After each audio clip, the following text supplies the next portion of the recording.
पर जो आखिरी लाइन निराला जी कहते हैं वो लाइन राम को राम बनाती है, वो लाइन राम को आम मनुष्यों से अलग बनाती है।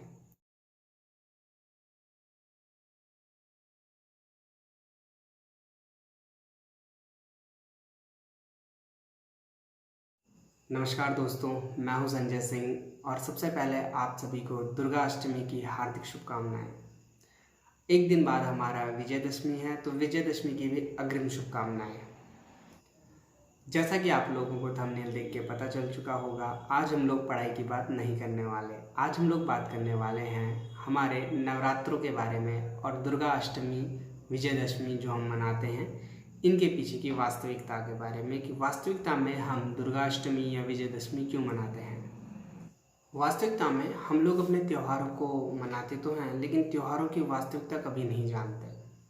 हम लोग कभी ये जानने की कोशिश नहीं करते कि क्या वास्तविकता है हमारी विजयदशमी को और दुर्गा अष्टमी को मनाने में। हम में से बहुत सारे लोगों का उपवास होगा और बहुत सारे लोग मंदिर जाके पूजा अर्चना करते हैं, लेकिन वास्तविकता में विजयदशमी के दिन हुआ क्या था, क्यों हम विजयदशमी को मनाते हैं, क्यों हम दुर्गा अष्टमी को मनाते हैं, ऐसा क्या हुआ था। आइए इसको समझने की कोशिश करते हैं। आप लोगों में से बहुत सारों का उपवास होगा, बहुत सारे लोग मंदिर जाके पूजा अर्चना करेंगे, लेकिन जो हम शीतकालीन नवरात्रे मनाते हैं ये क्यों मनाते हैं, क्यों हम लोग विजयदशमी को मनाते हैं और क्यों हम लोग दीपावली को मनाते हैं, ये बहुत कम लोग जानते हैं। कुछ लोगों को पता होगा कि विजयदशमी को वास्तविकता में भगवान श्री राम ने रावण का वध किया था, और एक जो कहते हैं कि पाप का प्रतीक आतताई दुष्ट रावण का वध करने के बाद भगवान श्री राम ने लंका को विजय प्राप्त की थी। लेकिन क्या वास्तविकता में ये विजय इतनी आसान थी? नहीं। राम रावण के युद्ध में एक दिन ऐसा आया था जिस दिन रावण बड़ा अट्टहास करके लड़ा था, और उस दिन भगवान श्री राम के सारे अस्त्र शस्त्र रावण के सामने बिल्कुल निस्तेज हो चुके थे। तो इस पूरी घटना को महाप्राण निराला जी ने अपनी कुछ पंक्तियों में लिखा है, और उस पूरी पंक्ति में जो शीर्षक दिया गया है उन पंक्तियों को वो दिया गया है राम की शक्ति पूजा। तो वास्तविकता में हुआ क्या था कि जब रावण की सेना राम की सेना पे भारी पड़ी थी, तो उस दिन राम हताश करके बैठ गए थे। तो इसको निराला जी ने अपनी कविता में लिखा है। उसकी शुरू की दो पंक्तियां हैं कि रवि हुआ जो अस्त ज्योति के पत्र पर लिखा अमर, रह गया राम रावण का अपराजीय समर। तो जब उस युद्ध के बाद श्री राम बैठे हुए थे अपनी सेना के पास, इस चीज़ पे बातें हो रही थी कि आज का युद्ध कैसा रहा कैसा नहीं, तो भगवान श्री राम के पास जामंत आते हैं और जामंत कहते हैं कि कभी कभी होता है शत्रु आप पे भारी पड़ जाता है, तो हो जाता है, अगले दिन आज नहीं तो अगले दिन हम अपना युद्ध जीत लेंगे। तो भगवान श्री राम कहते हैं कि मुझे चिंता इस बात की नहीं है कि आज रावण जीता। भगवान श्री राम कहते हैं कि मुझे चिंता इस बात की है कि रावण अकेले नहीं लड़ा, रावण के साथ आज के युद्ध में शक्ति लड़ी थी, देवी लड़ी थी। और ये बड़ी गलत बात है कि मैं सत्य के साथ हूँ, देवी मेरे साथ नहीं है, और देवी असत्य के साथ हैं, गलत पक्ष में हैं। तो भगवान श्री राम इस पूरी घटना से बड़े उदास थे। तो जामन जी कहते हैं कि अगर रावण के साथ शक्ति लड़ी थी तो इसका अर्थ है कि रावण ने शक्ति की उपासना की, और जब रावण ने शक्ति की पूजा की तो माता शक्ति उनके साथ हैं। आपको भी शक्ति की आराधना करनी चाहिए। आप युद्ध पे ध्यान मत दीजिए, आप अभी शक्ति की आराधना कीजिए ताकि आपको भी शक्ति का वरदान प्राप्त हो और हम इस युद्ध को जीत सकें। तो दोस्तों, जब भी हम ध्यान लगाते हैं, आराधना करते हैं, तो हमारे शरीर का, हमारी आत्मा का ओजस बढ़ता है। हमारा जो ओजस है वो धीरे धीरे करके बढ़ता जाता है। जितना हम ध्यान लगाते हैं हमारा ओजस उतना बढ़ता जाता है। इसी प्रकार भगवान श्री राम ने अपनी सेना की जीत के लिए माता शक्ति की आराधना शुरू की, और हनुमान को बोल के 108 कमल मंगाए गए, 108 नील कमल मंगाए गए, और 108 कमलों की पूजा के साथ भगवान श्री राम ने शक्ति की आराधना शुरू की। जैसे जैसे दिन बढ़ते गए, पहला दिन, दूसरा दिन, भगवान श्री राम का ओजस बढ़ता गया। तो जिस दिन भगवान श्री राम को शक्ति का वरदान प्राप्त होना था, उस दिन माता शक्ति ने सोचा कि टेस्ट कर लेते हैं कि ये हमारा कितना बड़ा भक्त है। तो माता जो शक्ति थी वो 108वां जो नील कमल था वो कमल चुरा के ले गई। तो जैसे ही भगवान श्री राम ने 108वां कमल चढ़ाने के लिए हाथ बढ़ाया, उन्होंने पाया कि थाली तो खाली है और 108वां कमल नहीं है। और ये जो समय था, ये समय रात्रि का था, मध्य रात्रि का। तो मध्य रात्रि में हनुमान से ये भी नहीं कह सकते थे कि हनुमान जाओ मुझे एक नील कमल ले आओ।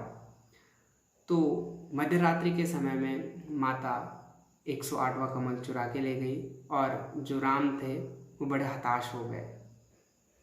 ये जो स्थिति होती है कहीं ना कहीं हम सभी के सामने आती है। इस स्थिति में हम लोगों की सारी मेहनत जो होती है वो आधी अधूरी रह जाती है और हम सफलता नहीं पाते। ऐसा ही एक समय भगवान श्री राम के पास भी आया। वास्तविकता ये है कि भगवान राम भी थक गए और भगवान राम ने उनके मन से कहीं से आवाज़ आई, जिनको सूर्यकांत त्रिपाठी निराला जी ने लिखा है कि भगवान कहते हैं कि धिक जीवन जो सहता ही आया विरोध, धिक साधन जिसके लिए सदैव ही किया शोध, और जानकी हाय उद्धार पिया का हो न सका। पर जो आखिरी लाइन निराला जी कहते हैं वो लाइन राम को राम बनाती है, वो लाइन राम को आम मनुष्यों से अलग बनाती है। वो कहते हैं कि धिक जीवन जो सहता ही आया विरोध, धिक साधन जिसके लिए सदैव ही किया शोध, और जानकी हाय उद्धार पिया का हो न सका। पर एक और मन रहा राम का जो न थका। यहाँ पे भगवान श्री राम थे। वो चाहते तो हार मान सकते थे, लेकिन उन्होंने हार नहीं मानी और उन्होंने बोला कि होता है, हर बार साधन संपूर्ण नहीं होता। तो फिर उन्हें याद आया कि उनकी माँ उन्हें राजीव नयन कहती है। राजीव जो है वो कमल का पर्यायवाची शब्द है, सिनोनिम। और उन्होंने कहा कि अभी मेरे पास मेरे दोनों नेत्र सुरक्षित हैं, मेरी दोनों आंखें सुरक्षित हैं, इसका मतलब मेरे पास 2 कमल अभी भी हैं। और जब मेरे पास 2 कमल अभी भी सुरक्षित हैं तो मैं हताश कैसे हो सकता हूँ। एक कमल देवी को चढ़ा देते हैं। उन्होंने सोचा कि अपनी एक आंख निकाल के देवी को चढ़ा दूं, युद्ध में विजय होनी चाहिए हमारी। एक नेत्र रहे न रहे क्या फर्क पड़ता है। तो जैसे ही उन्होंने अपना तोणीर जो होता है जिसमें हम लोग तीर रखते हैं, तो उन्होंने अपने तोणीर से एक तीर निकाला और तीर की फलक जो नोक होती है उसको जैसे अपने हाथ में पकड़ा और अपने हाथ में पकड़ के बस अपनी आंख फोड़ने वाले थे, अपनी आंख निकाल के देवी के चरणों में चढ़ाने वाले थे। वहाँ पे देवी प्रकट हो गई और देवी ने राम के इस साहस को देख के कहा कि होगी जय होगी ए पुरुषोत्तम नवीन, और श्री राम के शरीर में समाई हो के शक्ति आसीन। तो वास्तविकता ये 9 दिन के नवरात्रे इसलिए नहीं होते कि हमें पूजा करनी है, हमें व्रत रखना है, उपवास रखना है। ये 9 दिन के नवरात्रे इसलिए होते हैं कि भगवान श्री राम ने रावण से लड़ते समय इन 9 दिनों तक उपासना की थी देवी शक्ति की, और 9वें दिन उन्हें वरदान प्राप्त हुआ था। इन 9 दिनों की घटना चक्र को ही हम नवरात्रि के रूप में मानते हैं। और जो 10वां दिन होता है जिसे हम लोग विजयदशमी के नाम से जानते हैं, उस 10वें दिन भगवान श्री राम ने जो दुष्टता का प्रतीक था रावण, उसका वध किया था। तो ये 9 दिनों का नवरात्रा कोई पर्व नहीं है, ये भगवान राम की एक आराधना है जिससे उन्होंने माता शक्ति का वर प्राप्त किया और 10वें दिन रावण का वध किया, रावण को समाप्त किया और इस दुनिया को पाप से मुक्त किया। यही नवरात्रे हम व्रत के रूप में मनाते हैं और यही 9 दिनों में हम लोग देवी की अलग अलग स्वरूपों की पूजा करते हैं।